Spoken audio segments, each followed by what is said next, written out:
ਜਿਹੜਾ ਪਹਿਲਾ ਇੰਡੀਕੇਸ਼ਨ ਆਈ ਇਸ ਗੱਲ ਨੂੰ ਸਪੋਰਟ ਕਰਦੇ ਹੋਏ ਕਿ ਵੋਟਿੰਗ ਪਰਸੈਂਟੇਜ ਡਿਕਲਾਈਨ ਵੀ ਇਹ ਜਿਹੜੇ ਕੈਂਡੀਡੇਟ ਨੇ ਥੋੜਾ ਜਿਹਾ ਸੋਚ ਲੈਣ ਵੀ ਸ਼ਾਇਦ ਹਾਰ ਵੀ ਸਕਦੇ ਤੇ ਇਹਨਾਂ ਦਾ ਭਵਿੱਖ ਜਿਹੜਾ ਹੈ ਇਹਦੇ ਵਿੱਚ ਲੱਗਦਾ ਵੀ ਕੋਈ ਬਹੁਤਾ ਸਿਕਿਉਰ ਨਹੀਂ।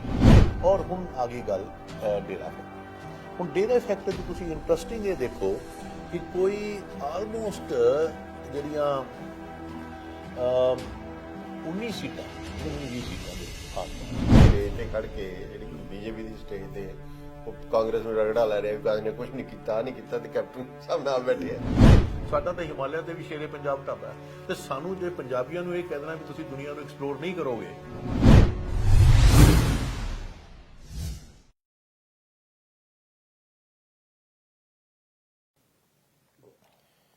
ਬਾਬੂਸ਼ਾਹੀ ਟਾਈਮ ਸਭ ਦਾ ਸਵਾਗਤ ਹੈ। ਪੰਜਾਬ ਦੀਆਂ ਚੋਣਾਂ ਹੋ ਚੁੱਕੀਆਂ ਨੇ, ਪੋਲਿੰਗ ਹੋ ਚੁੱਕੀ ਹੈ, ਵੋਟਾਂ ਪੈ ਚੁੱਕੀਆਂ ਤੇ ਸਭ ਨੂੰ ਉਡੀਕ ਹੈ ਗਿਣਤੀ ਦੀ ਤੇ ਨਤੀਜੇ ਦੀ। ਤੇ ਉਸ ਤੋਂ ਪਹਿਲਾਂ ਕਿਉਂਕਿ 10 ਮਾਰਚ ਨੂੰ ਗਿਣਤੀ ਹੋਣੀ ਹੈ, ਬਹੁਤ ਦਿਨ ਨੇ, ਤੇ ਉਸ ਤੋਂ ਪਹਿਲਾਂ ਸਾਰਿਆਂ ਦੀ ਇਹ ਕੋਸ਼ਿਸ਼ ਹੈਗੀ, ਸਾਰੀਆਂ ਧਿਰਾਂ ਦੀ, ਭਾਵੇਂ ਉਹ ਪੋਲੀਟੀਸ਼ੀਅਨ ਹੈ, ਭਾਵੇਂ ਉਹ ਚਿੰਤਕ ਨੇ, ਭਾਵੇਂ ਸਾਡੇ ਵਰਗੇ ਮੀਡੀਆ ਪਰਸਨ ਨੇ ਤੇ ਆਮ ਲੋਕ ਵੀ, ਹਰੇਕ ਦੇ ਮਨ 'ਚ ਸਵਾਲ ਹੈ ਕਿ ਨਤੀਜੇ ਕੀ ਨਿਕਲਣਗੇ, ਕਿਹਦੀ ਸਰਕਾਰ ਬਣੇਗੀ, ਕੀ ਉਹ ਸਰਕਾਰ ਕੋਈ ਇੱਕ ਪਾਰਟੀ ਦੀ ਬਣੇਗੀ ਜਾਂ ਕੋਲੀਸ਼ਨ ਬਣੇਗੀ, ਮਲਟੀ ਪਾਰਟੀ ਹੋਏਗੀ। ਹਰ ਇੱਕ ਦੇ ਮਨ 'ਚ ਇਹ ਸਵਾਲ ਹੈਗੇ। ਪਰ ਉਸ ਤੋਂ ਪਹਿਲਾਂ ਪੋਲਿੰਗ ਜਿਹੜੀ ਹੋਈ ਹੈ ਉਹਦਾ ਕਿਸ ਤਰ੍ਹਾਂ ਦੀ ਪੋਲਿੰਗ ਹੋਈ ਹੈ, ਉਹਦੇ 'ਚ ਕੋਈ ਲੱਛਣ ਉੱਭਰ ਕੇ ਆਏ ਨੇ ਜਿਹੜੇ ਇਹ ਇੰਡੀਕੇਟ ਕਰਦੇ ਹੋਣ ਕਿ ਨਤੀਜਿਆਂ ਵੱਲ ਇੰਡੀਕੇਟ ਕਰਦੇ ਹੋਣ ਜਾਂ ਇਸ਼ਾਰਾ ਕਰਦੇ ਹੋਣ। ਅਸੀਂ ਕੋਸ਼ਿਸ਼ ਕਰਾਂਗੇ ਉਹਨਾਂ ਪਹਿਲੂਆਂ ਦੀ ਜਿਹੜੇ ਪੋਲਿੰਗ ਤੋਂ ਸਾਨੂੰ ਸੰਕੇਤ ਕਰਦੇ ਨੇ ਕਿ ਕਿਹੋ ਜਿਹੇ ਨਤੀਜੇ ਹੋ ਸਕਦੇ ਨੇ। ਉਹਦੇ 'ਚ ਕਈ ਐਸਪੈਕਟ ਨੇ, ਅਲੱਗ-ਅਲੱਗ ਐਸਪੈਕਟ ਤੇ ਗੱਲ ਕਰਾਂਗੇ। ਤੇ ਗੱਲ ਕਰਨ ਲਈ ਸਾਡੇ ਨਾਲ ਨੇ ਡਾਕਟਰ ਪ੍ਰਮੋਦ ਕੁਮਾਰ, ਜਿਹੜੇ ਕਿ ਪੋਲੀਟੀਕਲ ਐਨਾਲਿਸਟ ਨੇ, ਸੋਸ਼ਲ ਸਾਇੰਟਿਸਟ ਨੇ, IDC ਦੇ ਡਾਇਰੈਕਟਰ ਨੇ ਤੇ ਪੰਜਾਬ ਦੀਆਂ ਚੋਣਾਂ ਹੀ ਨਹੀਂ, ਪੰਜਾਬ ਦੀ ਜਿਹੜੀ ਗਰਾਊਂਡ ਰਿਐਲਿਟੀ ਹੈ ਉਹਦੇ ਨਾਲ ਕਾਫੀ ਜੁੜੇ ਹੋਏ ਨੇ। ਹਾਂਜੀ ਬਲੀ ਜੀ, ਥੈਂਕ ਯੂ। ਚੋਣਾਂ ਹੋ ਚੁੱਕੀਆਂ, ਪੋਲਿੰਗ ਹੋ ਚੁੱਕੀ ਹੈ, ਹਰ ਇੱਕ ਦੇ ਮਨ ਸਵਾਲ, ਜਿਵੇਂ ਮੈਂ ਕਿਹਾ ਸਵਾਲ ਤਾਂ ਹਰ ਇੱਕ ਮਨ 'ਚ ਹੈ। ਪਰ ਆਪਾਂ ਇਹ ਜੇ ਦੇਖਣਾ ਹੋਵੇ ਵੀ ਜਿਹੜੀ ਪੋਲਿੰਗ ਹੋਈ ਹੈ ਉਹ ਇੱਕ ਤਾਂ ਕੀ ਐਕਸਪੈਕਟਡ ਲਾਈਨ ਤੇ ਹੋਈ ਹੈ, ਦੂਜਾ ਪੋਲਿੰਗ 'ਚੋਂ ਆਪਣੇ ਆਪ 'ਚ ਕੋਈ ਇਹੋ ਜਿਹੇ ਪਹਿਲੂ ਸਾਹਮਣੇ ਆਏ ਹੋਣ। ਇੱਕ ਤਾਂ ਹੈਗਾ ਜਿਹੜਾ ਘੱਟ ਪੋਲਿੰਗ ਹੋਈ ਹੈ, ਉਹ ਆਪਾਂ ਪੂਰਾ ਵੱਖਰਾ, ਉਹ ਵੀ ਤੁਸੀਂ, ਪਰ ਇਹੋ ਜਿਹੇ ਕੋਈ ਉਗਰਮੇ ਪਹਿਲੂ ਸਾਹਮਣੇ ਆਏ ਜਿਹਦੇ ਨਾਲ ਪੋਲਿੰਗ ਤਾਂ ਐਂ ਲੱਗਦਾ ਵੀ ਪੋਲਿੰਗ ਡਿਫਰੈਂਟ ਹੈਗੀ। ਦੇਖੋ ਇਹ ਬਲੀ ਜੀ ਅਸੀਂ ਪਹਿਲੇ ਵੀ ਇੱਥੇ ਚਰਚਾ ਕੀਤੀ ਹੈ। ਇਸ ਇਲੈਕਸ਼ਨ ਨੂੰ ਸਮਝਣ ਲਈ 3 ਗੱਲਾਂ ਤੇ ਪੂਰਾ ਧਿਆਨ ਰੱਖਣਾ ਹੋਵੇਗਾ। ਪਹਿਲੀ ਗੱਲ, ਇਹ ਇਲੈਕਸ਼ਨ ਜਿਹੜਾ ਸੀਗਾ ਇਹਦੇ 'ਚ ਜਿਹਨੂੰ ਅਸੀਂ ਕਹਿੰਦੇ ਕਰਾਊਡਿੰਗ ਆਫ ਇਲੈਕਟੋਰਲ ਸਪੇਸ ਸੀਗੀ। ਬੜੇ ਧਿਰ ਉਹ ਪਹਿਲਾਂ ਵੀ ਆਪਾਂ ਕੀਤੀ ਸੀ ਆਏ ਇਹਦੇ 'ਚ, ਔਰ ਇਹਦੇ ਵਿੱਚ ਨਾਲ ਜਿਹੜੀਆਂ ਅਲਾਇੰਸਿਸ ਵੀ ਹੋਈਆਂ ਨੇ ਉਹ ਨਵੀਆਂ ਅਲਾਇੰਸਿਸ ਹੋਈਆਂ ਨੇ, ਪੋਲੀਟੀਕਲ ਅਲਾਇੰਸਿਸ ਹੋਈਆਂ ਨੇ। ਦੂਜੀ ਗੱਲ, ਇਹ ਇਲੈਕਸ਼ਨ ਦੇ ਵਿੱਚ ਮੁੱਦਿਆਂ ਦਾ ਇਲੈਕਸ਼ਨ ਨਹੀਂ ਸੀ। ਇਸ ਇਲੈਕਸ਼ਨ 'ਚ ਆਈਡੀਓਲੋਜੀ, ਪੋਲਿਟਿਕਸ ਦੀਆਂ ਕੁਝ ਨੋਰਮਸ ਹੁੰਦੀਆਂ ਨੇ, ਉਹਨਾਂ ਨੂੰ ਦਰਕਿਨਾਰੇ ਕਰਤਾ ਗਿਆ। ਉਹ ਮਾਈਨਸ ਸੀਗੀਆਂ। ਔਰ ਇਹਦੇ ਨਾਲ ਅਸੀਂ ਇਹ ਵੀ ਗੱਲ ਕੀਤੀ ਸੀ ਕਿ ਕਿਸਾਨ ਐਜੀਟੇਸ਼ਨ ਤੋਂ ਬਾਅਦ ਦੇ ਪੰਜਾਬ ਦੀ ਸ਼ਾਇਦ ਰਾਜਨੀਤੀ ਬਦਲੇਗੀ, ਤੇ ਹੈਰਾਨਗੀ ਇਹ ਹੋਈ ਕਿ ਉਸ ਮੁੱਦੇ ਨੂੰ ਤੇ ਕਿਸੇ ਨੇ ਗੱਲਬਾਤ ਵੀ ਨਹੀਂ ਕੀਤੀ, ਚਰਚਾ ਹੀ ਵੀ ਨਹੀਂ ਬਣੀ। ਇਹ ਦੂਜਾ, ਪਹਿਲੀ ਉਸ ਵੀ ਕੀਤਾ ਸੀ ਜਦੋਂ ਪਹਿਲਾਂ ਗੱਲ, ਉਦੋਂ ਵੀ ਕੀਤਾ ਸੀ। ਦੂਜਾ ਆਸਪੈਕਟ ਇਹਦੇ 'ਚ ਇਹ ਹੈ। ਤੀਸਰਾ ਆਸਪੈਕਟ ਕਿ ਤੁਹਾਨੂੰ ਹੈਰਾਨਗੀ ਹੋਏਗੀ ਵੀ ਇਸ ਇਲੈਕਸ਼ਨ 'ਚ ਜਿਹੜਾ ਇੱਕ ਮੈਨੀਫੈਸਟੋ ਹੁੰਦਾ ਉਹਨੂੰ ਵੀ ਬੜਾ ਨਾਨ ਸੀਰੀਅਸਲੀ ਲਿਆ ਗਿਆ। ਔਰ ਇੱਕ ਪਾਰਟੀ ਨੇ ਤਾਂ ਆਪਣਾ ਮੈਨੀਫੈਸਟੋ ਲਿਆਂਦਾ ਹੀ ਨਹੀਂ। ਆਮ ਆਦਮੀ ਪਾਰਟੀ ਨੇ ਚਰਚਾ ਦੇ ਡਿਮਾਂਡ ਇਹ ਸੀ ਵੀ ਇਹਨੂੰ ਕਾਨੂੰਨੀ ਸ਼ਕਲ ਦਿਓ, ਤੇ ਹੋਇਆ ਉਲਟਾ। ਉਹਨਾਂ ਨੇ ਆਪਣਾ ਮੈਨੀਫੈਸਟੋ, ਜਿਵੇਂ ਆਮ ਆਦਮੀ ਪਾਰਟੀ ਨੇ ਆਪਣਾ ਮੈਨੀਫੈਸਟੋ ਲਿਆਂਦਾ ਹੀ ਨਹੀਂ। ਔਰ ਅਕਾਲੀ ਦਲ ਨੇ ਆਪਣਾ ਮੈਨੀਫੈਸਟੋ ਕੀਤਾ ਔਰ 2-4 ਦਿਨ ਪਹਿਲੇ ਕੀਤਾ, ਔਰ ਕਾਂਗਰਸ ਨੇ ਆਖਰੀ ਦਿਨ ਕੀਤਾ। ਸੋ ਮੈਨੂੰ ਇਹ ਲੱਗਦਾ ਹੈ ਕਿ ਵੀ ਮੈਨੀਫੈਸਟੋ ਜਿਹੜਾ ਇੱਕ ਪੋਲਿਟਿਕਸ ਦੀ ਆਈਡੀਓਲੋਜੀ ਦਿਖਾਉਂਦਾ ਹੈ ਉਹ ਮਿਸਿੰਗ ਹੈ। ਔਰ ਇਹ ਸਾਨੂੰ ਨਜ਼ਰ ਵੀ ਆ ਰਿਹਾ ਸੀ ਕਿ ਪਾਰਟੀਆਂ, ਜਿਸ ਤਰ੍ਹਾਂ ਪਾਰਟੀਆਂ ਦੇ ਵਿੱਚ ਇੱਕ ਦੂਜੇ ਵਿਨੇਬਲ ਕੈਂਡੀਡੇਟ ਲੰਬੇ ਦੇ ਚੱਕਰ 'ਚ ਉਹ ਜਿਹੜੇ ਇੱਕ ਪਾਰਟੀ ਤੋਂ ਦੂਜੀ ਪਾਰਟੀ ਲੋਕ ਜਾ ਰਹੇ ਸੀ, ਉੱਥੋਂ ਲੱਗਦਾ ਵੀ ਸੀ ਕਿ ਵੀ ਸ਼ਾਇਦ ਐਦਾਂ ਦਾ ਹੋਏਗਾ। ਹੁਣ ਜਿਹੜਾ ਪਹਿਲਾ ਇੰਡੀਕੇਸ਼ਨ ਆਈ ਇਸ ਗੱਲ ਨੂੰ ਸਪੋਰਟ ਕਰਦੇ ਹੋਏ ਕਿ VOTING ਪਰਸੈਂਟੇਜ ਡਿਕਲਾਈਨ ਹੋਈ 5% ਦੇ ਆਸ-ਪਾਸ, ਔਰ ਇਹ ਡਿਕਲਾਈਨ ਦਾ ਪਹਿਲਾ ਇੰਡੀਕੇਸ਼ਨ ਇਹ ਹੁੰਦਾ ਹੈ ਕਿ ਲੋਕ ਜਿਨ੍ਹਾਂ ਨੇ ਵੋਟ ਨਹੀਂ ਪਾਉਣ ਗਏ ਉਹਨਾਂ ਨੂੰ ਲੱਗਾ ਕਿ ਸਾਰੀਆਂ ਪਾਰਟੀਆਂ ਇੱਕੋ ਜਿਹੀਆਂ ਨੇ। ਤੇ ਇੱਥੋਂ ਜਿਹੜੀ ਕੈਂਪੇਨ ਹੋਈ, ਇੱਕ ਪਾਰਟੀ ਨੇ ਇਹ ਕੀਤੀ ਕਿ ਅਸੀਂ ਬਦਲਾਵ ਦੀ ਰਾਜਨੀਤੀ ਕਰਾਂਗੇ, ਅਸੀਂ ਬਦਲਾਵ ਹੈਗੇ ਆ ਆਪ। ਤੇ ਸ਼ਾਇਦ ਉਹ ਵੀ ਇਹ ਗੱਲ ਲੋਕਾਂ ਨੂੰ ਜ਼ਿਆਦਾ ਲੁਭਾ ਨਹੀਂ ਪਾਈ।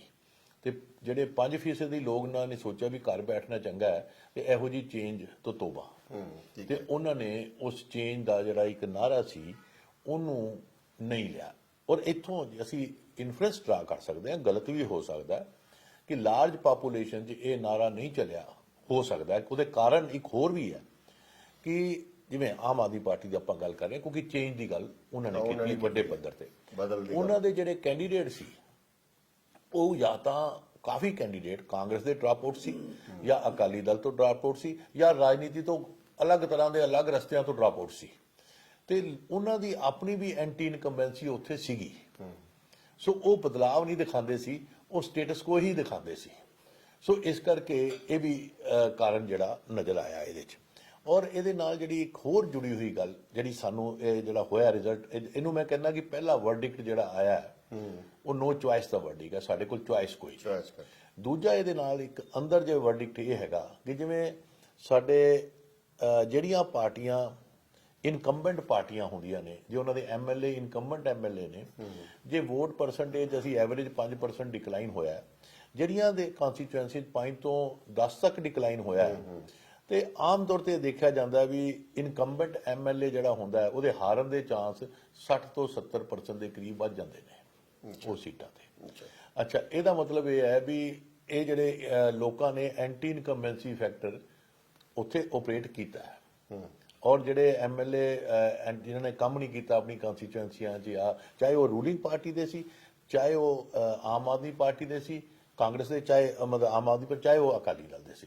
ਔਰ ਇੰਟਰਸਟਿੰਗ ਗੱਲ ਇਹ ਹੈ ਕਿ ਮੈਂ ਤੁਹਾਨੂੰ ਜੇ ਮਾਲਵੇ ਦਾ ਐਗਜ਼ਾਮਪਲ ਦੇਵਾਂ, ਕੋਈ 46 ਕੰਸਟੀਚੁਐਂਸੀ ਦੇ ਆਸ-ਪਾਸ ਵੋਟ ਪਰਸੈਂਟੇਜ 5 ਤੋਂ 10% 'ਚ ਡਿਕਲਾਈਨ ਕੀਤੀ। ਠੀਕ ਹੈ।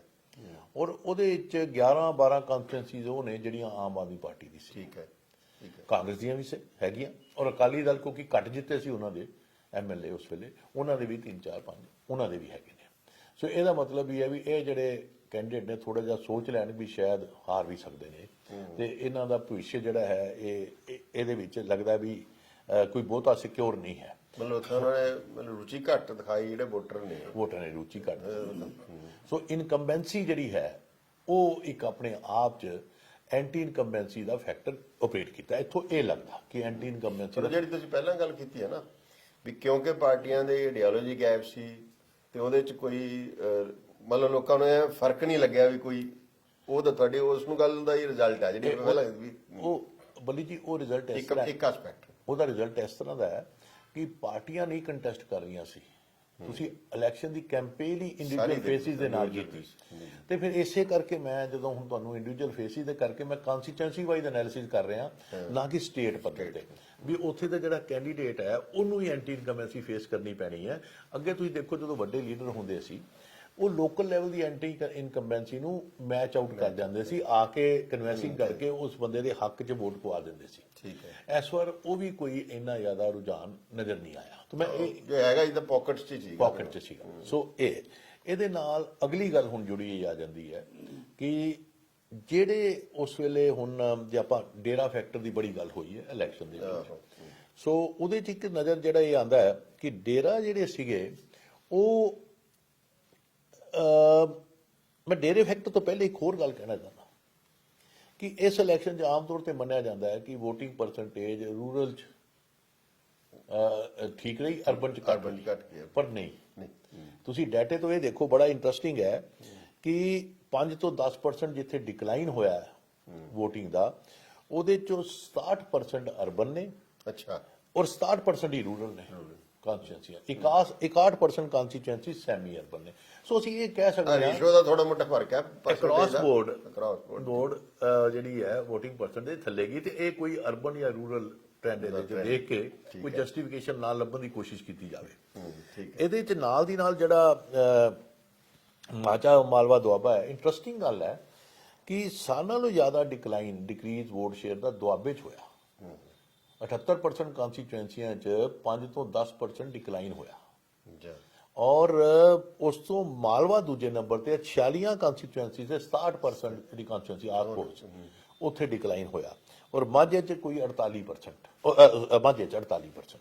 ਸੋ ਪਹਿਲੇ ਦੁਆਬਾ, ਦੂਜਾ ਮਾਲਵਾ, ਤੀਜਾ ਮਾਝਾ, ਉਹ 'ਚ ਵੀ ਡਿਕਲਾਈਨ ਦਾ ਤੁਸੀਂ ਇਹ ਸੀਨ ਆਇਆ। ਇਹਦੇ 'ਚ ਅਨਈਵਨਨੈਸ ਨਜ਼ਰ ਆਉਂਦੀ ਹੈ, ਜਦਕਿ ਅਰਬਨ ਰੂਰਲ ਤੇ ਸੈਮੀ ਅਰਬਨ ਨਹੀਂ ਆਉਂਦੀ। ਇਹ ਮੈਂ ਗੱਲ ਇਸ ਕਰਕੇ ਇਹਦੇ ਨਾਲ ਜੋੜ ਦੇਣਾ ਚਾਹੁੰਦਾ ਸੀ। ਔਰ ਹੁਣ ਆ ਗਈ ਗੱਲ ਡੇਰਾ ਫੈਕਟਰ। ਹੁਣ ਡੇਰਾ ਫੈਕਟਰ ਤੇ ਤੁਸੀਂ ਇੰਟਰਸਟਿੰਗ ਇਹ ਦੇਖੋ ਕਿ ਕੋਈ ਆਲਮੋਸਟ ਜਿਹੜੀਆਂ 19 ਸੀਟਾਂ 19-20 ਸੀਟਾਂ ਦੇ ਆਸ-ਪਾਸ ਜਿੱਥੇ ਵੋਟ ਡਿਕਲਾਈਨ ਹੋਇਆ ਹੈ 5 ਤੋਂ 10% ਚ, ਉਹਦੇ ਚ ਡੇਰਾ ਸੱਚਾ ਸੌਦਾ ਦੀ ਪ੍ਰੈਜ਼ੈਂਸ ਬੜੀ ਹੈ ਉਸ ਏਰੀਏ 'ਚ ਉਹਦੇ 'ਚ। ਔਰ ਉਹਦੇ ਵਿੱਚ ਜਿਹੜੀ ਪ੍ਰੈਜ਼ੈਂਸ ਹੈ ਮਜਬੀ ਸਿੱਖ ਦੀ, ਉਹ ਜਿਹੜੇ ਸਬ ਕਾਸਟ ਨੇ, ਮਜਬੀ ਭਾਈਚਾਰਾ ਜਿਹੜਾ ਹੈ ਉਹ 15% ਤੋਂ ਉੱਪਰ ਹੈ। ਮਾਲਵੇ ਦੀ ਮੇਨ ਔਰ 15% ਤੋਂ ਉੱਪਰ 12 ਕਾਂਸਟੀਚੁਐਂਸੀਆਂ 'ਚ ਉਹ 15% ਤੋਂ ਉੱਪਰ ਹੈ। ਠੀਕ ਹੈ। ਅੱਛਾ, ਉੱਥੇ ਹੀ ਡੇਰੇ ਦਾ ਇਨਫਲੂਐਂਸ ਹੈ, ਉੱਥੇ ਹੀ ਇਹ ਪੋਸਟ ਵੋਟ ਕੰਸੈਂਟਰੇਟਿਡ ਹੈ, ਔਰ ਉੱਥੇ ਹੀ ਆਮ ਆਦਮੀ ਪਾਰਟੀ ਜ਼ਿਆਦਾ ਜਿੱਤੀ ਹੋਈ ਹੈ। ਠੀਕ ਹੈ। ਤੇ ਮੈਨੂੰ ਲੱਗਦਾ ਵੀ ਇੱਥੇ ਆਮ ਆਦਮੀ ਪਾਰਟੀ ਨੂੰ ਸ਼ਾਇਦ ਆਪਣੇ ਬੈਕਰੂਮ 'ਚ ਬਹਿ ਕੇ ਸੋਚਣਾ ਪੈਣਾ ਕਿ ਵੀ ਜੇ ਸਾਰੇ ਫੈਕਟਰ ਇਕੱਠੇ ਹੋ ਗਏ ਤੇ ਉਹਨਾਂ ਦੇ ਨਤੀਜਿਆਂ ਦੇ ਕੀ ਅਸਰ ਹੋਏਗਾ। ਸੋ ਇੱਥੇ ਮੈਂ ਇਹ ਦੇਖ ਰਿਹਾ ਕਿ ਇਹ ਨਤੀਜੇ ਜਿਹੜੇ ਆਣਗੇ ਇਹਨਾਂ ਕਾਂਸਟੀਚੁਐਂਸੀਜ਼ ਦੇ, ਇਹ ਸ਼ਾਇਦ ਆਊਟਕਮ ਜਿਹੜਾ ਹੋਣਾ ਹੈ ਇਲੈਕਸ਼ਨ ਦਾ ਉਹਨੂੰ ਚੇਂਜ ਕਰ ਦੇ। ਠੀਕ ਹੈ। ਇਹ ਫੈਕਟਰ ਬਿਲਕੁਲ ਨੋਟਿਸ ਕਰਨ ਵਾਲਾ ਹੈਗਾ। ਔਰ ਜਿਹੜੀਆਂ ਮੈਂ ਤੁਹਾਨੂੰ ਪਹਿਲੇ ਵੀ ਕਿਹਾ ਸੀਗਾ ਵੀ ਇਹ 'ਚ 13 ਦੇ ਕਰੀਬ ਕਾਂਸਟੀਚੁਐਂਸੀਜ਼ ਆਪ ਵਾਲੀਆਂ ਇਹਦੇ 'ਚ, ਇਹ ਸਾਰੇ ਜਿੱਥੇ ਡੇਰਾ ਵੀ ਹੈ, ਵੋਟ ਪਰਸੈਂਟੇਜ ਡਿਕਲਾਈਨ ਵੀ ਹੋਇਆ, ਮਜਬੀ ਪਾਪੂਲੇਸ਼ਨ ਵੀ, ਮਜਬੀ ਭਾਈਚਾਰਾ ਉੱਥੇ ਜ਼ਿਆਦਾ ਹੈਗਾ, ਤੇ ਰਵਿਦਾਸੀਆ ਭਾਈਚਾਰਾ ਵੀ ਹੈਗਾ। ਤੇ ਉਹਦਾ ਐਡਵਾਂਟੇਜ ਜਿਹੜਾ ਆਮ ਤੌਰ ਤੇ ਕਿਹਾ ਜਾਂਦਾ, ਮੈਂ ਤਾਂ ਤੁਹਾਨੂੰ ਪਤਾ ਐਕਸਕਲੂਸਿਵ ਕੈਟੇਗਰੀ 'ਚ ਵਿਸ਼ਵਾਸ ਨਹੀਂ ਕਰਦਾ, ਫਿਰ ਵੀ ਜਿਹੜਾ ਲੋਕ ਕਿਆਸ ਜਿਹਾ ਲਗਾਉਂਦੇ ਨੇ ਵੀ ਉਹਦਾ ਫਾਇਦਾ ਕਾਂਗਰਸ ਪਾਰਟੀ ਨੂੰ ਚੰਨੀ ਕਰਕੇ ਹੋ ਸਕਦਾ, ਮਤਲਬ ਇਹ ਕਹਿਦਾ। ਪਰ ਇੰਨੀ ਕਲੀਅਰ ਪੋਲਰਾਈਜੇਸ਼ਨ ਪੰਜਾਬ 'ਚ ਨਹੀਂ ਹੁੰਦੀ। ਤੁਹਾਨੂੰ ਆਪੇ ਹੀ ਨਜ਼ਰ ਆ ਗਿਆ ਕਿ ਮਜਬੀ ਭਾਈਚਾਰਾ ਕੋਈ ਸ਼ਡਿਊਲ ਕਾਸਟ ਦੇ ਇੱਕ ਵੋਟ ਬੈਂਕ ਬਣ ਕੇ ਨਹੀਂ ਗਿਆ, ਇਹਦੇ 'ਚ ਕਿੰਨੇ ਫੈਕਟਰ ਹੋਰ ਵੀ ਇਹਦੇ 'ਚ ਆਏ ਨੇ। ਸੋ ਮੈਨੂੰ ਲਾਰਜਲੀ ਇਹ ਟ੍ਰੈਂਡ ਨਜ਼ਰ ਆਉਂਦਾ ਜਿਹੜਾ ਕਿ ਇੱਥੋਂ ਨਜ਼ਰ ਆਇਆ। ਤਾਂ ਪਹਿਲਾ ਲੈਸਨ ਸਾਨੂੰ ਇੱਥੋਂ ਇਹ ਮਿਲਿਆ ਕਿ ਚੇਂਜ, ਬਦਲਾਵ ਦਾ ਨਾਰਾ ਜਿਹੜਾ ਸੀ, ਲੋਕਾਂ ਨੇ ਸ਼ਾਇਦ ਉਹਨੂੰ ਕਾਰਗਰ ਉਹਨਾਂ ਨਹੀਂ ਹੋਇਆ ਜਿੰਨਾ, ਕਿਉਂਕਿ ਨੋ ਚੁਆਇਸ ਕਿ ਆਪਸ਼ਨ ਸੀਗੀਆਂ। ਤਾਂ ਮਤਲਬ ਫਿਰ ਜ਼ੋਰ ਨਾਲ ਵੋਟ ਪੈਣੀ ਚਾਹੀਦੀ ਸੀ, ਵਧਣੀ ਚਾਹੀਦੀ ਸੀ, ਪਰ ਇਹ ਸਗੋਂ ਘਟ ਗਈ। ਔਰ ਘਟੀ ਵੀ ਉੱਥੇ ਤੁਸੀਂ ਇੰਟਰਸਟਿੰਗ ਹੋ ਰਿਹਾ ਜਿੱਥੇ ਹਾਈ ਘਟੀ ਹੈ, ਹਾਈ ਪਰਸੈਂਟੇਜ ਹੈ, ਉੱਥੇ ਪਿਛਲੀ ਵਾਰ ਆਮ ਆਦਮੀ ਪਾਰਟੀ ਵੀ ਸੀ, ਕਾਂਗਰਸ ਵੀ ਸੀ। ਐਂਟੀ ਇਨਕੰਬੈਂਸੀ ਵੋਟ ਹੋ ਸਕਦੀ ਹੈ। ਮੈਂ ਇਸੇ ਕਰਕੇ ਕਹਿ ਰਿਹਾ ਵੀ ਐਂਟੀ ਇਨਕੰਬੈਂਟ ਵੋਟ ਜਿਹੜੀ ਸੀ, ਪਹਿਲੇ ਵੀ ਕਿਹਾ, ਐਮਐਲਏ ਦੇ ਖਿਲਾਫ ਹੀ ਸੀ। ਔਰ ਜਿਹੜੇ ਕੈਂਡੀਡੇਟ ਪੁਰਾਣੇ ਐਮਐਲਏ ਦੂਜੀਆਂ ਪਾਰਟੀ ਤੋਂ ਖੜੇ ਹੋਏ, ਤੇ ਉਹ ਪਾਰਟੀਆਂ ਨੇ ਇਹ ਨਾ ਸੋਚਣ ਕਿ ਇਹ ਉਹ ਕਰਕੇ ਜਿੱਤ ਸਕਦੇ। ਪਰ ਇੱਕ ਗੱਲ, ਪਿਛਲੀਆਂ ਜਿਹੜੀਆਂ ਇਲੈਕਸ਼ਨਾਂ ਹੁੰਦੀਆਂ ਰਹੀਆਂ ਕੁਛ ਮਤਲਬ ਇੱਕ ਦੋ ਵਾਰੀ ਏਦਾਂ ਵੀ ਹੋਇਆ ਨਾ ਵੀ ਪਰਸੈਂਟੇਜ ਘਟੀ, ਪਰ ਸਰਕਾਰ ਤਾਂ ਫਿਰ ਵੀ ਚੇਂਜ ਹੋਈ, ਇਸ ਤਰ੍ਹਾਂ ਦਾ ਹੁੰਦਾ ਰਿਹਾ। ਕਿਉਂਕਿ ਪਿਛਲੀਆਂ ਇਲੈਕਸ਼ਨਾਂ 'ਚ ਨਾ ਪਾਰਟੀਆਂ ਦਾ ਵੀ ਰੋਲ ਹੁੰਦਾ ਸੀ। ਮੈਂ ਜਿਹੜਾ ਸੀ ਕਰ ਰਿਹਾ, ਤੇ ਇਸੇ ਕਰਕੇ ਅਸੀਂ ਹਰ ਵਾਰ ਇਹ ਗੱਲ ਕਹਿ ਦਿੰਦੇ ਆ ਵੀ ਕਿਆਸ ਲਗਾਉਣਾ ਔਖਾ ਹੈ, ਕਿਉਂਕਿ 117 ਇਲੈਕਸ਼ਨ ਨੇ, ਔਰ ਹਰ ਕਾਂਸਟੀਚੁਐਂਸੀ ਇੱਕ ਆਪਣੇ ਆਪ 'ਚ ਸਟੋਰੀ ਹੈ। ਉੱਥੇ ਇੱਕ ਕਹਾਣੀ ਲਿਖੀ ਜਾ ਸਕਦੀ ਹੈ ਪੂਰੀ, ਉੱਥੇ ਤੁਸੀਂ ਪੂਰਾ ਦੱਸ ਸਕਦੇ ਹੋ ਵੀ ਕਿਹੜਾ ਕਿਹਨੂੰ ਕ੍ਰਾਸ ਵੋਟਿੰਗ ਹੋਈ ਹੈ ਤੇ ਕਿਤੇ ਕੌਣ ਕਿਹਦੇ ਨਾਲ ਗਿਆ। ਤੇ ਇਹ ਇੰਨਾ ਕੁ ਕੋਈ ਮੈਨੂੰ ਲੱਗਦਾ ਹੈ ਜਿਵੇਂ ਅਮਿਤ ਸ਼ਾਹ ਜੀ ਨੇ ਕਿਹਾ ਵੀ ਕੋਈ ਜੋਤਸ਼ੀ ਹੀ ਇਹਦੀ ਕਰ ਸਕਦਾ। ਮੈਂ ਪੁੱਛਣ ਹੀ ਲੱਗਿਆ ਸੀ ਵੀ ਅਮਿਤ ਸ਼ਾਹ ਜਿਹੜਾ ਮੁਲਕ ਦਾ ਹੋਮ ਮਿਨਿਸਟਰ, ਜਿਹਦੇ ਕੋਲੇ ਪਿੰਡ ਦੀ ਇੰਟੈਲੀਜੈਂਸ ਦੀ ਰਿਪੋਰਟ ਹੋਣੀ ਚਾਹੀਦੀ ਹੈ ਜਾਂ ਹੁੰਦੀ ਸਮਝੀ ਜਾਂਦੀ ਹੈ, ਤੇ ਉਹ ਜੇ ਹੱਥ ਖੜੇ ਕਰ ਰਿਹਾ ਹੈ, ਇਹਦਾ ਮਤਲਬ ਇੰਨਾ ਕੰਪਲੈਕਸ। ਔਰ ਇਸ ਕਰਕੇ ਮੈਨੂੰ ਲੱਗਦਾ ਵੀ ਆਪਾਂ ਅਮਿਤ ਸ਼ਾਹ ਜੀ ਨਾਲ ਕੰਪੀਟ ਕਰਨ ਦਾ ਰਿਸਕ ਨਾ ਹੀ ਲਈਏ। ਆਪਾਂ ਇਹ ਗੱਲ ਨੂੰ ਕੰਸੀਡ ਕਰ ਦਈਏ ਵੀ ਕਿਆਸ ਲਗਾਉਣਾ ਔਖਾ ਹੈ, ਔਰ ਦੂਜੀ ਗੱਲ ਕੰਸੀਡ ਕਰੀਏ ਕਿ ਅਸੀਂ ਜੋਸ਼ੀ ਵੀ ਹੈ ਨਹੀਂ। ਠੀਕ ਹੈ। ਸੋ ਇਹ ਦੋ ਗੱਲਾਂ ਦੇ ਨਤੀਜੇ ਮੈਨੂੰ ਜਿਹੜਾ ਨਜ਼ਰ ਆਉਂਦਾ। ਤੇ ਪਰ ਫਿਰ ਇੱਕ ਪੋਲੀਟੀਕਲ ਮਿਸਐਡਵੈਂਚਰ ਕਰ ਲੈਂਦੇ ਆ। ਹਾਂ, ਫਿਰ ਵੀ ਕੁਝ ਨਾ ਕੁਝ ਤਾਂ ਇੰਡੀਕੇਸ਼ਨਸ ਹੈਗੀਆਂ ਇੰਡੀਕੇਸ਼ਨ ਹੈਗੀਆਂ ਵੀ ਇੱਥੇ ਤੋਂ ਇਹ ਹੈ ਇੰਡੀਕੇਸ਼ਨ ਵੀ ਕੰਟੈਸਟ ਜਿਹੜਾ ਹੈ, ਜਿਹੜੀ ਜਿਸ ਤਰ੍ਹਾਂ ਕਿਹਾ ਜਾ ਰਿਹਾ ਸੀਗਾ, ਤੁਹਾਡੇ ਓਪੀਨੀਅਨ ਸਰਵੇ ਆ ਰਹੇ ਸੀ ਕਿ ਆਮ ਆਦਮੀ ਪਾਰਟੀ ਕੋਈ ਕੰਟੈਸਟ ਨਹੀਂ, ਇਹ ਮੈਜੋਰਟੀ ਚ ਆ ਰਹੇ ਨੇ, ਕਲੀਅਰ ਉਹਦੇ ਹਾਂ, ਸੀ ਜਿਹਨੇ ਆਲਮੋਸਟ ਜਿਹੜੇ ਬਹੁਤੇ ਸਰਵੇ ਇਹੀ ਕਹਿ ਰਹੇ ਸੀ। ਇਹੀ ਕਹਿ ਰਹੇ ਸੀ। ਔਰ ਮੈਨੂੰ ਇਹ ਲੱਗਦਾ ਵੀ ਇਹ ਕੋਈ ਸ਼ਾਇਦ ਠੀਕ ਨਹੀਂ ਰਹੂ ਸਰਵੇ ਹੋਣਗੇ, ਕਿਉਂਕਿ ਕੰਟੈਸਟ ਨਜ਼ਰ ਆਉਂਦਾ ਕੰਟੈਸਟ ਨਾਲ ਕਿ ਵੀ ਅਕਾਲੀ। ਤੁਸੀਂ ਵੈਸੇ ਜਿਹੜੀ ਆਪਾਂ ਪੋਲਿੰਗ ਤੋਂ ਪਹਿਲਾਂ ਆਪਾਂ ਟਾਕਸ ਕੀਤੀ ਸੀ, ਤੁਸੀਂ ਉਹਦੇ 'ਚ ਵੀ ਇਹ ਕਿਹਾ ਸੀ ਕਿ ਮੈਨੂੰ ਤਾਂ ਕੰਟੈਸਟ ਨਜ਼ਰ ਆਉਂਦਾ। ਕੰਟੈਸਟ ਹੈਗਾ ਅਕਾਲੀ ਦਲ ਦਾ, ਆਮ ਆਦਮੀ ਪਾਰਟੀ। ਮੈਂ ਇਹ ਕਹਿ ਸਕਦਾ ਵੀ ਫਰੰਟ ਰਨਰ ਦਾ ਕੰਟੈਸਟ ਦੋਨਾਂ 'ਚ ਹੈ। ਕਾਂਗਰਸ ਨੇੜੇ ਤੇੜੇ ਪਿੱਛੇ ਜਾ, ਉਹ ਕੰਟੈਸਟ ਨਹੀਂ ਹੈ ਕਿਉਂਕਿ ਉਹਨਾਂ ਦੀ ਵੀ। ਅੱਛਾ, ਹੁਣ ਦੂਜੀ ਗੱਲ ਜੁੜੀ ਆਈ, ਇੱਕ ਨਵਾਂ ਜਿਹੜੀ ਅਲਾਇੰਸ ਆਈ ਸੀ ਭਾਰਤੀ ਜਨਤਾ ਪਾਰਟੀ ਦੀ, ਕੈਪਟਨ ਸਾਹਿਬ ਦੀ ਤੇ ਢੀਂਡਸਾ ਸਾਹਿਬ ਦੀ ਜਿਹੜੀ ਅਲਾਇੰਸ ਨਵੀਂ ਆਈ, ਹੁਣ ਦੇਖੋ ਉਸ ਅਲਾਇੰਸ ਦਾ ਬਿਗਨਿੰਗ ਕੋਈ ਬਹੁਤਾ ਵਧੀਆ ਨਹੀਂ ਹੋਇਆ। ਉਹ ਇਸ ਕਰਕੇ ਵੀ ਨਹੀਂ ਹੋਇਆ ਕਿ ਇੱਕ ਪਾਰਟੀ, ਇੱਕ ਅਲਾਇੰਸ ਪਾਰਟਨਰ 10 ਸਾਲ ਰਾਜ ਕੀਤਾ ਬੀਜੇਪੀ ਨੇ ਅਕਾਲੀ ਦਲ ਨਾਲ, ਔਰ ਦੂਸਰੇ ਪਾਰਟਨਰ ਨੇ ਉਸ ਤੋਂ 5 ਸਾਲ ਕੀਤਾ। ਪਹਿਲਾਂ ਉਹ ਤਾਜ਼ਾ ਹੀ ਹੈ, ਉਹ ਤਾਜ਼ਾ ਹੈ। 15 ਸਾਲ ਇਹ ਅਲਾਇੰਸ ਪਾਵਰ 'ਚ ਰਹੀ। ਠੀਕ ਹੈ। ਤੇ ਹੁਣ 15 ਸਾਲ ਇਹ ਬੀਜੇਪੀ ਦੀ ਤਾਂ ਮਤਲਬ ਸੈਂਟਰ 'ਚ ਹੁਣ ਵੀ ਪਾਵਰ 'ਚ ਹੈ।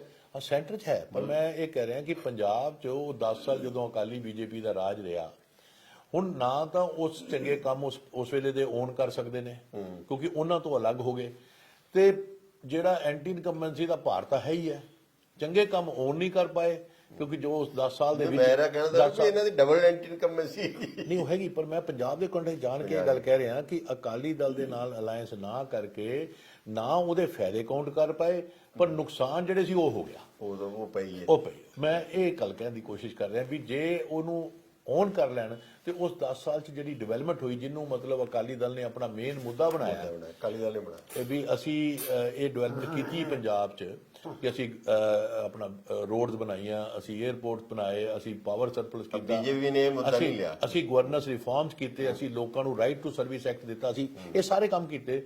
ਤੇ ਇਹ ਬੀਜੇਪੀ ਨੂੰ ਇਹਦਾ ਫਾਇਦਾ ਹੋ ਸਕਦਾ ਸੀ ਵੀ ਅਸੀਂ ਉਹ ਕੰਮ ਕੀਤੇ, ਥੋੜਾ ਬਹੁਤ ਕੋਸ਼ਿਸ਼ ਵਿੱਚੋਂ ਕੀਤੀ ਵੀ ਸੜਕਾਂ ਦੇ ਪੈਸੇ ਅਸੀਂ ਦਿੱਤੇ ਸੀ, ਏਦਾਂ ਦੀ ਕਿਤੇ ਗੱਲ ਆਪਣਾ ਛਿੜਕਾਵ ਕੀਤਾ। ਤੇ ਦੇਖੋ ਇਹ ਇੱਕ ਕਿਹੜੀ ਤੁਸੀਂ ਸਪੌਟ ਤੇ ਫਸ ਗਏ ਕਿ ਨਾ ਗੇਮ ਦਾ ਫਾਇਦਾ ਲੈ ਸਕੇ, ਨੁਕਸਾਨ ਹੋ ਗਿਆ। ਅੱਛਾ, ਏਦਾਂ ਹੀ ਕੈਪਟਨ ਸਾਹਿਬ ਕਿ 5 ਸਾਲ ਉਹਨਾਂ ਨੇ 4.5 ਸਾਲ ਆਪ ਕਹਿੰਦੇ ਰਹੇ ਅਸੀਂ ਬੜੇ ਚੰਗੇ ਕੰਮ ਕੀਤੇ ਨੇ, ਉਹ ਚੰਗੇ ਕੰਮਾਂ ਦਾ ਫਾਇਦਾ ਨਹੀਂ ਲੈ ਪਾਏ, ਉਹ ਚੰਨੀ ਫੇਸ ਹੋ ਗਿਆ, ਮਰਜ ਹੋ ਗਿਆ, ਉਹ ਵੀ ਨੁਕਸਾਨ ਹੋ ਗਿਆ। ਤੇ ਢੀਂਡਸਾ ਸਾਹਿਬ ਤਾਂ ਬਿਲਕੁਲ ਪਾਰਟਨਰ ਸੀਗੇ ਅਕਾਲੀ ਦਲ ਦੇ। ਸੋ ਇਹ ਜਿਹੜੀ ਅਲਾਇੰਸ ਦਾ ਉਲਟਾ ਹੁੰਦਾ ਰਿਹਾ ਵੀ ਉਹ ਸਟੇਜ ਤੇ ਖੜ ਕੇ ਜਿਹੜੀ ਬੀਜੇਪੀ ਦੀ ਸਟੇਜ ਤੇ ਉਹ ਕਾਂਗਰਸ ਨੂੰ ਰਗੜਾ ਲੈ ਰਿਹਾ ਵੀ ਕਾਂਗਰਸ ਨੇ ਕੁਝ ਨਹੀਂ ਕੀਤਾ ਤੇ ਕੈਪਟਨ ਸਾਹਿਬ ਨਾਲ ਬੈਠੇ ਆ। ਔਰ ਨਹੀਂ, ਪਰ ਉਹਦੇ ਇੱਕ ਗੱਲ ਬਲੀ ਜੀ ਤੁਸੀਂ ਇਹਦੇ ਭੁੱਲ ਰਹੇ ਹੋ ਕਿ ਕੈਪਟਨ ਸਾਹਿਬ ਨੇ ਬੀਜੇਪੀ ਦੀ ਸਟੇਜ ਤੋਂ ਇਹ ਦੱਸਿਆ ਵੀ ਕਾਂਗਰਸ ਪਾਰਟੀ ਨੇ ਸਾਰੇ ਮੈਨੀਫੈਸਟੋ ਪੂਰਾ ਕੀਤਾ। ਸਟੇਜ ਬੀਜੇਪੀ ਦੀ ਸੀ ਤੇ ਤੁਸੀਂ ਕਾਂਗਰਸ ਦੇ ਮੈਨੀਫੈਸਟੋ ਤੇ ਪੂਰੇ ਕਰਨ ਦੀ ਗੱਲ ਕਰ ਰਹੇ ਸੀ। ਉਹ ਕਹਿ ਰਹੇ ਕੁਝ ਨਹੀਂ ਕੀਤਾ। ਉਹ ਕਹਿੰਦੇ ਵੋਟਰ ਨੂੰ ਫਿਰ ਇਹਦੇ ਚ ਵੋਟਰ ਕਹਿੰਦਾ ਮੈਂ ਇਧਰ ਜਾਊਂ ਕਿ ਉਧਰ ਜਾਊਂ, ਤੁਸੀਂ ਆਪੇ ਹੀ ਵੋਟਰ ਨੂੰ ਕਿਹਾ ਵੀ ਤੁਮ ਇਧਰ ਨਹੀਂ ਆਓ। ਇਹ ਇੱਕ ਲੈਵਲ ਤੇ ਜਿਹੜੇ ਮੈਨੂੰ ਲੱਗਾ ਵੀ ਇਹ ਇੱਕ ਕਨਫਿਊਜ਼ਨ ਰਹੀ ਹੈ ਇਸ ਅਲਾਇੰਸ ਦੀ। ਲੇਟ ਸਟਾਰਟ ਸੀ। ਨੰਬਰ 2, ਇਹਦੇ ਤੇ ਕੋਈ ਕਾਮਨ ਮਿਨੀਮਮ ਪ੍ਰੋਗਰਾਮ ਨਹੀਂ ਬਣਿਆ ਜਿਹੜਾ ਕਿ ਪਬਲਿਸਾਈਜ਼ ਚੰਗਾ ਹੋ ਸਕੇ। ਔਰ ਪਰ ਇੱਕ ਐਡਵਾਂਟੇਜ ਜਿਹੜਾ ਦੇਖਿਆ ਜਾ ਰਿਹਾ ਹੈ, ਜਿਹੜਾ ਇਹ ਸੋਚ ਰਹੇ ਨੇ ਵੀ ਅਰਬਨ ਹਿੰਦੂ ਤੇ ਸੈਮੀ ਅਰਬਨ ਚ ਉੱਥੇ ਪੋਲਰਾਈਜੇਸ਼ਨ ਦੇ ਟ੍ਰੈਂਡ ਨਜ਼ਰ ਆਏ, ਕਿਸੇ ਹੱਦ ਤੱਕ ਨਜ਼ਰ ਆਏ ਨੇ, ਤੇ ਉਹਦਾ ਫਾਇਦਾ ਉਹਦੇ ਚ ਮੈਨੂੰ ਲੱਗਦਾ ਕਿ ਪ੍ਰੈਜ਼ੈਂਟ ਕਾਂਗਰਸ ਗਵਰਨਮੈਂਟ ਦੀ ਐਂਟੀ ਇਨਕੰਬੈਂਸੀ ਵੀ ਰਲੀ ਹੋਈ ਹੈ ਉਹਦੇ ਚ। ਅਰਬਨ ਦੇਖੋ ਜੀ, ਉਹ ਤਾਂ ਕਾਮਨ ਡਿਨੋਮੀਨੇਟਰ, ਉਹ ਤਾਂ ਕਾਮਨ ਹੈ। ਤੁਸੀਂ ਇਹ ਤਾਂ ਮੰਨ ਹੀ ਲਓ ਕਿ ਵੀ ਖਾਲੀ ਤੁਸੀਂ ਆਖਿਰ ਤੇ ਜਿਹੜੇ ਚਿਹਰੇ ਬਦਲ ਕੇ ਸੋਚੋ ਕਿ ਲੋਕੀ ਸੋਚਣਗੇ ਵੀ ਸਾਰਾ ਕੁਝ ਪਿਛਲੇ 4.5 ਸਾਲ ਜੋ ਹੋਇਆ ਉਹਨੂੰ ਅਸੀਂ ਭੁੱਲ ਜਾਈਏ। ਇੰਡੀਵਿਜੂਅਲ ਐਮਐਲਏਆਂ ਦੀ ਐਂਟੀ ਇਨਕੰਬੈਂਸੀ ਥੱਲੇ ਸੀਗੀ ਇਸ ਪਾਰਟੀ ਵਿੱਚ। ਉਹ ਐਂਟੀ ਇਨਕੰਬੈਂਸੀ ਵਾਸ ਦ ਕਾਮਨ ਡਿਨੋਮੀਨੇਟਰ ਇਨ ਦਿਸ ਇਲੈਕਸ਼ਨ, ਕਾਮਨ ਡਿਨੋਮੀਨੇਟਰ ਸੀ। ਤੇ ਉਹਦੇ 'ਚ ਇਹ ਐਕਸਪੈਕਟ ਕਰਨਾ ਵੀ ਲੋਕ ਭੁੱਲ ਜਾਣਗੇ ਤੇ ਜਾਂ ਉਹ ਚੰਨੀ ਜੀ ਦਾ ਚਿਹਰਾ ਦੇਖ ਕੇ ਜਾਂ ਗਰਾਊਂਡ ਰਿਐਲਿਟੀ ਤਾਂ ਉਹੀ ਖੜੀਆਂ ਜਾਂ ਕੈਪਟਨ ਸਾਹਿਬ ਦਾ ਚਿਹਰਾ ਦੇਖ ਕੇ ਨਾ ਦੇਖ ਕੇ ਵੋਟ ਪਾਣਗੇ, ਇਦਾਂ ਦੀ ਕੋਈ ਗੱਲ ਨਹੀਂ ਹੋਇਆ ਕਰਦੀ। ਲੋਕਾਂ ਦਾ ਆਪਣਾ ਇੱਕ ਐਕਸਪੀਰੀਅੰਸ ਹੁੰਦਾ ਇੱਕ। ਸੋ ਮੈਨੂੰ ਲੱਗਦਾ ਵੀ ਆਉਣ ਵਾਲੇ ਨਤੀਜੇ ਜਿਹੜੇ ਹੋਣਗੇ ਇਹ ਸਰਪ੍ਰਾਈਜ਼ਿੰਗ ਤਾਂ ਹੋਣਗੇ। ਕਈ ਵੱਡੇ ਵੱਡੇ ਦਿੱਗਜ ਜਿਹੜੇ ਨੇ ਇਸ ਇਲੈਕਸ਼ਨ 'ਚ ਉਲਟ ਸਕਦੇ ਨੇ। ਔਰ ਇਹਦੇ 'ਚ ਮੈਂ ਸਮਝਦਾ ਕਿ ਵੀ ਇੱਕ ਕਿਸਮ ਦਾ ਇਹ ਇਲੈਕਸ਼ਨ ਦਾ ਜਿਹੜਾ ਰਿਜ਼ਲਟ ਹੋਊਗਾ ਇਹ ਫਿਊਚਰ ਪੰਜਾਬ ਦੀ ਰਾਜਨੀਤੀ ਤੇ ਜਿਹੜੇ ਚਿੰਤਕ ਨੇ ਜਾਂ ਐਕਸਪਰਟਸ ਨੇ ਜਾਂ ਰਾਜਨੇਤਾ ਨੇ ਇਹ ਸੋਚਣਾ ਪਏਗਾ ਕਿ ਜੇ ਅਸੀਂ ਪੰਜਾਬ 'ਚ ਪੈਰਾਡਾਈਮ ਸ਼ਿਫਟ ਲਿਆਣਾ ਹੈ ਤੇ ਸਾਨੂੰ ਥੋੜੀ ਜਿਹੀ ਆਪਣੀ ਪੋਲਿਟਿਕਸ ਨੂੰ ਸੀਰੀਅਸਲੀ ਲੈਣਾ ਪੈਣਾ ਹੈ। ਅਸੀਂ ਪੋਲਿਟਿਕਸ ਨੂੰ ਖਾਲੀ ਵਿਨੇਬਿਲਿਟੀ ਨਾਲ ਜੋੜ ਕੇ ਦੇਖਾਂਗੇ ਤੇ ਸ਼ਾਇਦ ਪੰਜਾਬ ਲਈ ਕੋਈ ਚੰਗਾ ਨਹੀਂ ਕਰ ਪਾਵਾਂਗੇ। ਤੇ ਇਹਦੇ ਲਈ ਮੈਨੂੰ ਲੱਗਦਾ ਵੀ ਇੱਕ ਸੋਚ ਵਿਚਾਰ ਕਰਨਾ ਪਏਗਾ ਔਰ ਹੋਰ ਵੀ ਜਿਹੜੇ ਸਾਰੇ ਲੋਕ ਨੇ ਇਸ ਬਾਰੇ ਸੋਚਣ ਕਿ ਆਉਣ ਵਾਲੀ ਸਰਕਾਰਾਂ ਜਿਹੜੀਆਂ ਨੇ ਉਹ ਪੈਰਾਡਾਈਮ ਸ਼ਿਫਟ ਕੀ ਐਗਰੀਕਲਚਰ ਨੂੰ ਰੀਜਨਰੇਟ ਕਿੱਦਾਂ ਕਰਨਾ, ਇੰਡਸਟਰੀ ਦੇ ਯੂਥ ਨੂੰ ਕਿੱਦਾਂ ਪ੍ਰੋਡਕਟਿਵਲੀ engage ਕਰਨਾ। ਖਾਲੀ ਇਹ ਕਹਿ ਦੇਣਾ ਕਿ ਅਸੀਂ ਯੂਥ ਨੂੰ ਕੈਨੇਡਾ ਨਹੀਂ ਜਾਣ ਦੇਣਾ, ਜਦ ਕਿ ਅਸੀਂ ਤਾਂ 1875 ਦਾ ਸਾਡਾ ਤਾਂ ਹਿਮਾਲਿਆ ਤੇ ਵੀ ਸ਼ੇਰੇ ਪੰਜਾਬ ਢਾਬਾ ਹੈ। ਤੇ ਸਾਨੂੰ ਜੇ ਪੰਜਾਬੀਆਂ ਨੂੰ ਇਹ ਕਹਿ ਦੇਣਾ ਵੀ ਤੁਸੀਂ ਦੁਨੀਆ ਨੂੰ ਐਕਸਪਲੋਰ ਨਹੀਂ ਕਰੋਗੇ, ਇਹ ਆਪਣੇ ਆਪ 'ਚ ਬੜਾ ਪਿੱਛੇ ਵਾਲੀ ਸੋਚ ਹੈ। ਇਹਦੇ 'ਚ ਜੇ ਸਾਡੇ ਸਾਰੇ ਮਿਡਲ ਕਲਾਸ ਦੇ ਬੱਚੇ ਬਾਹਰ ਜਾ ਕੇ ਪੜ੍ਹ ਸਕਦੇ ਨੇ, ਉੱਥੇ ਨੌਕਰੀਆਂ ਕਰ ਸਕਦੇ ਨੇ, ਕਿਸਾਨ ਦਾ ਬੱਚਾ ਵੀ ਕਿਉਂ ਨਾ ਜਾਏ, ਉਹਦੇ ਲਈ ਸਾਨੂੰ ਚੰਗੀ ਸਿੱਖਿਆ ਦੇਣੀ ਪੈਣੀ ਹੈ, ਕੁਆਲਿਟੀ ਐਜੂਕੇਸ਼ਨ, ਚੰਗੇ ਸਕਿੱਲ, ਸੋ ਦੈਟ ਕਿ ਉਹ ਬਾਹਰ ਜਾ ਕੇ ਉਹ ਵੀ ਆਪਣਾ ਚੰਗਾ ਆਪਣੀ ਜਗ੍ਹਾ ਬਣਾ ਸਕਣ। ਤੇ ਇਹ ਖਾਲੀ ਇਹ ਕਹਿ ਦੇਣਾ ਮੋਬਿਲਿਟੀ ਰੋਕ ਦਿਆਂਗੇ ਤੇ ਇਹ ਮੈਨੂੰ ਲੱਗਦਾ ਚੰਗੀ ਸੋਚ ਨਹੀਂ ਸੀ। ਔਰ ਇਸ ਇਲੈਕਸ਼ਨ 'ਚ ਪ੍ਰਚਾਰ ਵੀ ਹੋਇਆ ਤੇ ਮੈਂ ਸਮਝਦਾ ਵੀ ਇਸ ਵੇਲੇ ਸਾਨੂੰ ਇਸ ਬਾਰੇ ਜ਼ਿਆਦਾ ਚਿੰਤਾ ਕਰਨੀ ਚਾਹੀਦੀ ਹੈ ਕਿ ਵੀ ਇਹ ਇਲੈਕਸ਼ਨ ਤਾਂ ਹੋ ਗਿਆ, ਹੁਣ ਪੰਜਾਬ ਦੇ ਭਵਿੱਖ ਬਾਰੇ ਸੋਚਣਾ ਪਏਗਾ। ਚਾਹੇ ਮੈਨੀਫੈਸਟੋ ਨਹੀਂ ਆਏ ਤੇ ਇਸ ਸਰਕਾਰਾਂ ਨੂੰ ਆਪਣਾ ਨਵਾਂ ਮੈਨੀਫੈਸਟੋ ਬਣਾਉਣਾ ਪਏਗਾ, ਜਿਹੜੀ ਵੀ ਸਰਕਾਰ ਪਾਵਰ 'ਚ ਆਏ ਤੇ ਉਹਦੀ ਹੈਲਪ ਲੈਣੀ ਚਾਹੀਦੀ ਹੈ ਐਕਸਪਰਟਸ ਦੀ, ਦੂਜਿਆਂ ਦੀ। ਇੱਕ ਨਵਾਂ ਮੈਨੀਫੈਸਟੋ ਬਣਾਉਣ, ਇੱਕ ਵਿਜ਼ਨ ਆਪਣੀ ਬਣਾਉਣ ਜਿਹਦੇ ਕਰਕੇ ਪੰਜਾਬ ਅੱਗੇ ਜਾ ਸਕੇ। ਪਰ ਉਹ ਜਿਹੜੀ ਆਪਾਂ ਪਹਿਲਾਂ ਗੱਲ ਕੀਤੀ ਹੈ ਨਾ ਵੀ ਜਿਹੜੀ ਚੇਂਜ ਦਾ ਮਤਲਬ ਜਦੋਂ ਹੁੰਦਾ ਹੈ ਵੀ ਕੀ ਇੰਡੀਵਿਜੂਅਲ ਚੇਂਜ ਕਰਨਾ ਕਿ ਪਾਰਟੀ ਕਰਨੀ ਹੈ ਕਿ ਪਾਰਟੀ ਦਾ ਏਜੰਡਾ ਤੇ ਪ੍ਰੋਗਰਾਮ ਕਰਨਾ, ਤੇ ਉਹ ਏਜੰਡਾ ਤੇ ਪ੍ਰੋਗਰਾਮ ਤਾਂ ਗਾਇਬ ਸੀ ਇਸ ਵਾਰ ਨਾ। ਉਹ ਫਿਰ ਉਹੀ ਰਹਿ ਗਿਆ ਫਿਰ ਵੀ ਕਿਸੇ ਦਾ ਕੋਈ ਪਾਰਟੀ ਪਸੰਦ ਆ, ਕਿਸੇ ਦਾ ਇੰਡੀਵਿਜੂਅਲ ਪਸੰਦ ਆ ਗਿਆ, ਇੰਡੀਵਿਜੂਅਲ ਤੇ ਜ਼ਿਆਦਾ ਆ ਗਈ ਫਿਰ। ਬਿਲਕੁਲ ਇਸੇ ਕਰਕੇ ਜਿਹੜਾ ਅਸੀਂ ਕਹਿੰਦੇ ਆ ਵੀ ਚੇਂਜ ਜਿਹੜੀ ਹੈ ਨੀਲੀ ਪੱਗ ਤੋਂ ਸਫੇਦ ਪੈਗ ਜਾਂ ਉੱਥੋਂ ਸਫੇਦ ਟੋਪੀ, ਇਹ ਚੇਂਜ ਨਹੀਂ ਹੋਇਆ ਕਰਦੀ।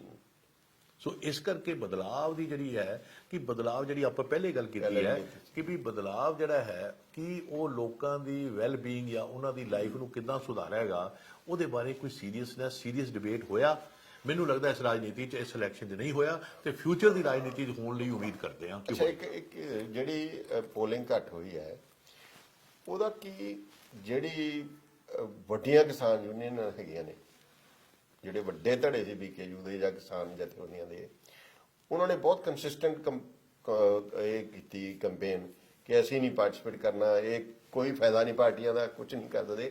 ਤੇ ਉਹਦੇ 'ਚੋਂ ਦੇਖੋ ਬਰਨਾਲੇ ਉਹਨਾਂ ਨੇ ਪੋਲਿੰਗ ਤੋਂ ਮੇਰੇ ਖਿਆਲ 4 ਦਿਨ ਪਹਿਲਾਂ 1 ਲੱਖ ਦਾ ਕੱਟ ਕੀਤਾ ਉਗਰਾਹਾਂ ਨੇ। ਉਹਦਾ ਵੀ ਕੁਛ ਹੱਦ ਤੱਕ ਰੋਲ ਹੋ ਸਕਦਾ ਹੈ ਪੋਲਿੰਗ ਘੱਟ ਹੋਣ 'ਚ। ਦੇਖੋ ਬਿਲਕੁਲ ਹੋ ਸਕਦਾ ਹੈ ਕਿਉਂਕਿ ਮੈਂ ਉਹ ਮੂਵਮੈਂਟ ਤੋਂ ਨਿਕਲ ਕੇ ਲੋਕ ਆਏ ਸੀ ਔਰ ਜਿਹੜੇ ਉਹਨਾਂ ਦੀ ਗੱਲ ਵੀ ਸੁਣੀ ਜਾਂਦੀ ਹੈ, ਜਿਹੜੇ ਉਹ ਪਾਰਟੀਆਂ ਜਿਹੜੀਆਂ ਸੀਗੀਆਂ ਜਿਨ੍ਹਾਂ ਨੇ ਕਿਸਾਨ ਯੂਨੀਅਨ ਦੀ ਲੀਡਰਸ਼ਿਪ ਸੀ, ਉਹਨਾਂ ਦਾ ਹੋ ਸਕਦਾ ਰੋਲ। ਬਿਲਕੁਲ ਇਹਦੇ 'ਚ ਕਈ ਫੈਕਟਰ ਹੋਣਗੇ ਤੇ ਇਹਦਾ ਮਤਲਬ ਇਹ ਹੈ ਵੀ ਉਹਨਾਂ ਦਾ ਰੋਲ ਤਾਂ ਇਹੀ ਹੈ ਨਾ ਜਿੱਥੋਂ ਅਸੀਂ ਗੱਲ ਸ਼ੁਰੂ ਕੀਤੀ ਸੀ ਉਹੀ ਮੈਂ ਜੋੜ ਦਿੱਤਾ ਕਿ ਇਹ ਬਦਲਾਵ ਦੀ ਰਾਜਨੀਤੀ ਨਹੀਂ ਹੈ ਤੇ ਇਸੇ ਕਰਕੇ ਤਾਂ ਉਸੇ ਡਿਸਕੋਰਸ ਦਾ ਉਹ ਹਿੱਸਾ ਸੀ। ਮੈਂ ਉਹੀ ਕਹਿਣਾ ਬਈ ਵੀ ਉਹ ਵੀ ਇਹ ਕਹਿ ਰਹੇ ਸੀ ਨਾ ਵੀ ਇਹ ਸਾਰੇ ਇੱਕੋ ਜਿਹੇ ਇਹ ਏਦਾਂ ਨਹੀਂ ਵੀ ਅਸੀਂ ਆਪਣਾ ਭਲਾ ਅਸੀਂ ਆਪ ਹੀ ਕਰ ਸਕਦੇ, ਪ੍ਰੈਸ਼ਰ ਗਰੁੱਪ ਬਣਾ ਕੇ ਜਾਂ ਹੋਰ ਕਰਦੇ ਵੀ ਇਹ ਕੋਈ ਨਹੀਂ ਹੈਗਾ ਇਹਨਾਂ 'ਚ ਸਾਡਾ ਸਵਾਰਨ ਵਾਲਾ।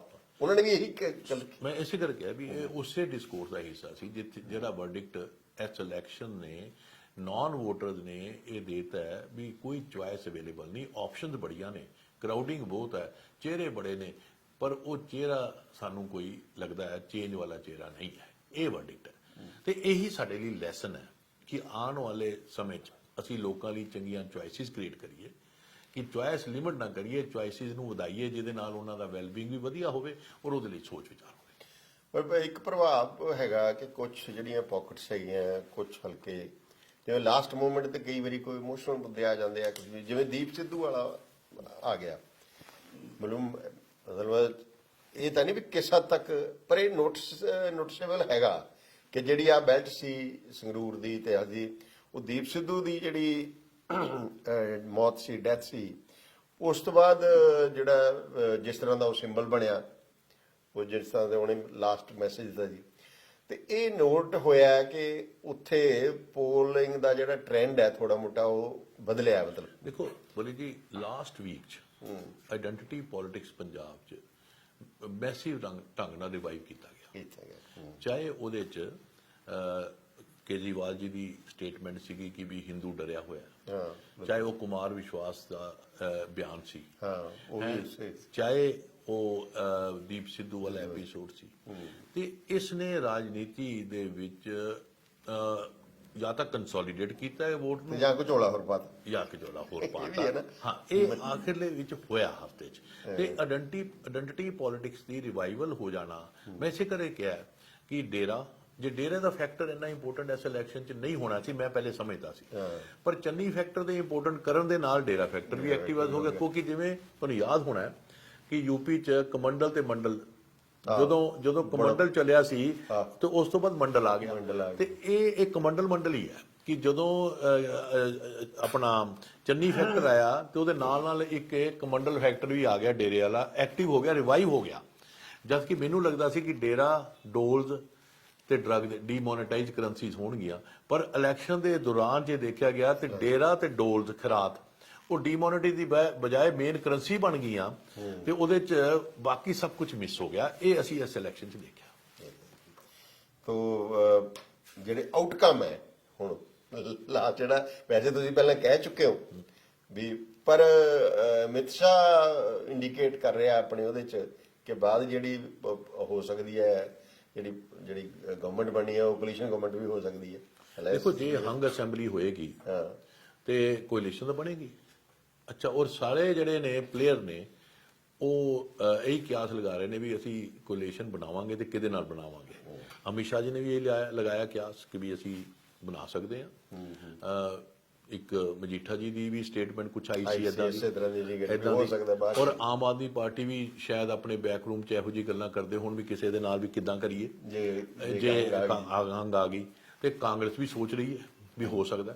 ਸੋ ਉਹ ਤਾਂ ਚੱਲਦਾ ਹੀ ਹੁੰਦਾ ਪਾਰਟੀਆਂ 'ਚ ਵਿਚਾਰ ਵੀ ਕਿਹਦੇ ਨਾਲ ਮਿਲਾਂਗੇ, ਨਹੀਂ ਮਿਲਾਂਗੇ। ਔਰ ਜਦੋਂ ਤੁਹਾਨੂੰ ਅਸੀਂ ਪਹਿਲੇ ਕਿਹਾ ਬਾਉਂਡਰੀਆਂ ਨਾ ਹੋਣ ਤੇ ਮੰਡੀ ਚੋਂ ਹੀ ਬੰਦੇ ਚੱਕਣੇ ਨੇ, ਜਾਂ ਮੰਡੀ ਦਾ ਹੀ ਇੱਕ ਵਿਵਹਾਰ, ਜਿਹੜਾ ਮੰਡੀ ਦਾ ਇੱਕ ਤਰੀਕਾ ਹੁੰਦਾ ਹੈ ਜਿਹਦੇ ਨਾਲ ਤੁਸੀਂ ਡੀਲਸ ਕਰਦੇ ਹੋ, ਜੇ ਉਹਨਾਂ ਨੇ ਆਪਰੇਟ ਕਰਨਾ ਤੇ ਤੁਸੀਂ ਅਸੀਂ ਕਿਉਂ ਦਿਮਾਗ ਲਾਈਏ ਵੀ ਮੰਡੀ 'ਚ ਕਿਹੜਾ ਮਾਲ ਕਿੱਧਰ ਨੂੰ ਜਾਏਗਾ। ਅਸੀਂ ਤਾਂ ਨਾ ਵਪਾਰੀ ਹਾਂ ਤੇ ਅਸੀਂ ਇੱਕ ਰਿਸਰਚਰ ਹਾਂ, ਸਾਨੂੰ ਸ਼ਾਇਦ ਜੇ ਲਾਵਾਂਗੇ ਵੀ ਤੇ ਅਸੀਂ ਬਹੁਤ ਗਲਤ ਹੋਵਾਂਗੇ, ਤੇ ਆਪਾਂ ਨਾ ਹੀ ਲਾਈਏ। ਤੇ ਇਲੈਕਸ਼ਨ ਹੰਗ ਹੈ, ਲੱਗਦਾ ਅੱਜ ਦੀ ਡੇਟ 'ਚ। ਔਰ ਅਸੀਂ ਨਾਲ ਇਹ ਵੀ ਕਹਿ ਰਹੇ ਹਾਂ, ਮੈਂ ਤਾਂ ਕਹਿ ਰਿਹਾ ਕਿ ਵੀ ਸ਼ਾਇਦ ਨਾ ਵੀ ਹੰਗ ਹੋਵੇ, ਮੈਨੂੰ ਇਸ ਬਾਰੇ, ਕਿਉਂਕਿ ਪਰ ਲਾਰਜਲੀ ਹੰਗ ਲੱਗਦਾ ਹੈ। ਉਹਦੇ 'ਚ ਫਿਰ ਇੱਕ ਕੋਇਲੇਸ਼ਨ ਬਣੇਗੀ, ਔਰ ਕੋਇਲੇਸ਼ਨ ਜਿਹੜਾ ਹੈਗਾ ਉਹਦੇ ਪ੍ਰਿੰਸੀਪਲ ਕੋਈ ਨਹੀਂ, ਉਹ ਕਿਸੇ ਦੇ ਨਾਲ ਵੀ ਹੋ ਸਕਦੀ ਹੈ। ਇਹ ਅਸੀਂ 10 ਮਾਰਚ ਤੱਕ ਛੱਡ ਦਈਏ, ਉਸ ਤੋਂ ਬਾਅਦ ਦੇਖਾਂ ਕੀ ਹੁੰਦਾ। ਤੋ ਜੀ ਡਾਕਟਰ ਪ੍ਰਮੋਦ ਕਹਿੰਦੇ ਵੀ ਨਾ ਤਾਂ ਅਸੀਂ ਜੋਤਸ਼ੀ ਹਾਂ ਤੇ ਨਾ ਹੀ ਅਸੀਂ ਵਪਾਰੀ ਹਾਂ ਜਿਨ੍ਹਾਂ ਨੇ ਕਮਰਸ਼ੀਅਲ ਕੰਮ ਕਰਨੇ ਆ।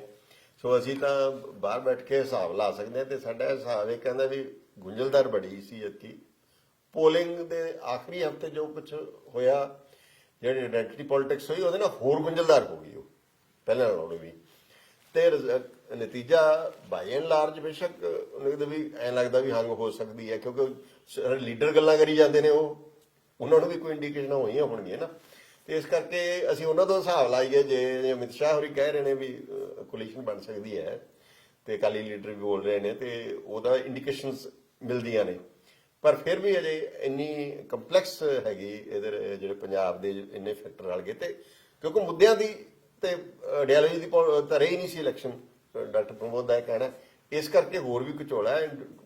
ਇੰਡੀਵਿਜੂਅਲ ਫੈਕਟਰ ਜਿਹੜੇ ਇਕੱਲੇ ਹਲਕੇ ਦੇ ਬਹੁਤ ਰੋਲ ਪਲੇ ਕੀਤੇ ਨੇ, ਉਹਦੇ 'ਚ ਇੰਡੀਵਿਜੂਅਲ ਐਂਟੀ ਇਨਕਮਬੈਂਸੀ ਵੀ ਰੋਲ ਪਲੇ ਕੀਤਾ। ਇਸ ਕਰਕੇ ਹਿਸਾਬ ਲਾਉਣਾ ਤਾਂ ਬਹੁਤ ਮੁਸ਼ਕਲ ਹੈ, ਬਿਲਕੁਲ ਸਪਸ਼ਟ ਕਲੀਅਰ।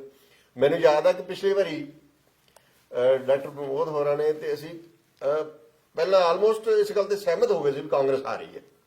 ਮਤਲਬ ਮੇਰੇ ਖਿਆਲ ਇੱਕ ਹਫ਼ਤਾ, ਡੇਢ ਹਫ਼ਤਾ ਪਹਿਲਾਂ ਸਾਨੂੰ ਕਲੀਅਰ ਹੀ ਨਹੀਂ, ਪਰ ਇਸ ਵਾਰ ਹਿਸਾਬ ਲਾਉਣਾ ਕਾਫੀ ਔਖਾ ਹੈ ਤੇ ਸਾਨੂੰ 10 ਮਾਰਚ ਦੀ ਉਡੀਕ ਕਰਨੀ ਪਏਗੀ। ਮਿਹਰਬਾਨੀ।